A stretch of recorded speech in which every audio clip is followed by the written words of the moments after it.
Madam ഈ അടുത്ത് കത്രിക വയറ്റിൽ കുടുങ്ങിയ സംഭവം ഭയങ്കര വിവാദമല്ലോ. എന്താണ് മാഡത്തിന് പ്രതികരിക്കാനുള്ളത്? മേഡം, ഇത് വയറ്റിലിരുന്നുകൊണ്ടൊന്നും ഒരു കുഴപ്പമില്ല, ആരും അറിയത്തില്ല. തെറ്റല്ലെന്നല്ല ഞാൻ പറയുന്നത്, തെറ്റാണ്. പക്ഷേ വയറ്റിലിരുന്നുകൊണ്ട് ഒരു കുഴപ്പമില്ല, സേഫാണ്.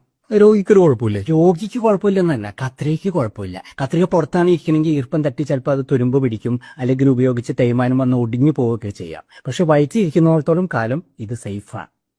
മാഡം സർവീസിലിരുന്ന കാലത്താണോ ഇത് സംഭവിച്ചത്? അല്ല, ഞാനൊന്ന് തിയേറ്ററിലായിരുന്നു. ഓപ്പറേഷൻ തിയേറ്ററിലാണോ? ഓപ്പറേഷൻ തിയേറ്ററിലല്ല, സിനിമ തിയേറ്ററിലായിരുന്നു. പിന്നെ ഇതൊക്കെ ഒരൊറ്റപ്പെട്ട സംഭവമല്ലേ. ഒറ്റപ്പെട്ട സംഭവം? ഇതിപ്പോ ആഴ്ചയിൽ ഒരെണ്ണല്ലേ സംഭവിച്ചിട്ടുള്ളൂ. ഞാനൊക്കെ സർവീസിലിരുന്ന കാലത്ത് ഇത് നിത്യ സംഭവമായിരുന്നു. എങ്ങനെയൊക്കെയാ ഓപ്പറേഷൻ ചെയ്ത് വരുമ്പോഴും കത്രിക വയറ്റിൽ പെട്ടുപോകാം. അപ്പൊ എന്ത് ചെയ്യായിരുന്നു മാഡം? കത്രിക പോയാൽ എന്നാ ചെയ്യാൻ പറ്റും? നമ്മൾ വല്ല കത്തിയോ ബ്ലേഡോ വെച്ച് അഡ്ജസ്റ്റ് ചെയ്യും. ശരിക്കും ഇപ്പോൾ സർക്കാർ ആശുപത്രിയിൽ ആവശ്യത്തിന് എക്യുപ്മെന്റ്സ് ഇല്ല എന്ന് ഡോക്ടർമാർ അടക്കം കംപ്ലൈന്റ് പറയുന്നത് നമ്മൾ കേട്ടിട്ടുണ്ട്, ഇല്ലേ? ഞാൻ പറയുകയാണെങ്കിൽ ഇതുവരെ സർക്കാർ ആശുപത്രി